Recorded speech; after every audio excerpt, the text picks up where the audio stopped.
तुम्ही आय-टी-आर भरत असाल, तर रिफंडची वाट नक्की बघत असणार. तुम्हाला माहिती आहे का, अनेकांना अगदी 10 ते 15 दिवसांमध्ये रिफंड मिळतो, तर बऱ्याचशा लोकांचा रिफंड अडकतो. त्यामागे काही कारणं आहेत.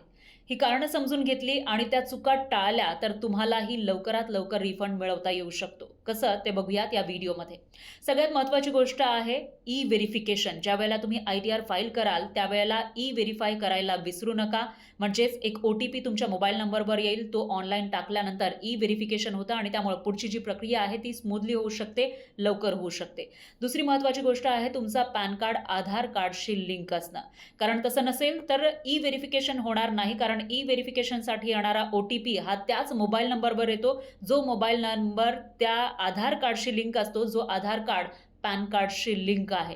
त्यामुळं तुमचा पॅन कार्ड हा आधार कार्डशी लिंक असणं हे अतिशय महत्त्वाचं आहे. तिसरी महत्त्वाची गोष्ट आहे तुमचे बँक डिटेल्स. रिफंडसाठी जे बँक खात्याचे डिटेल्स तुम्ही देणार आहात ते पूर्वप्रमाणित असलं पाहिजे. त्याचबरोबर व्यवस्थितपणे बँक खात्याचा क्रमांक आणि आय-एफ-एस-सी कोड टाकायला विसरू नका.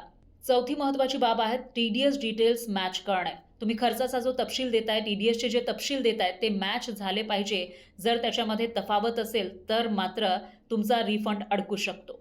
शेवटची आणि अतिशय महत्त्वाची बाब रिटर्न भरण्याची तारीख. जर तुम्ही देय तारखेच्या आधी रिटर्न भरला असेल, आय-टी-आर फाईल केला असेल, तर तुम्हाला रिफंड हा लवकर मिळण्याचे चान्सेस जास्त असतात. पण तेच तुम्ही शेवटच्या दिवसापर्यंत वाट बघितली आणि त्या दिवशी रिटर्न भरला, जेव्हा तारीख संपणार आहे, त्यावेळेला रिटर्न भरला, तर मात्र सर्व्हरवर भार पडतो आणि त्यामुळं रिटर्नची प्रक्रिया ही लांबू शकते.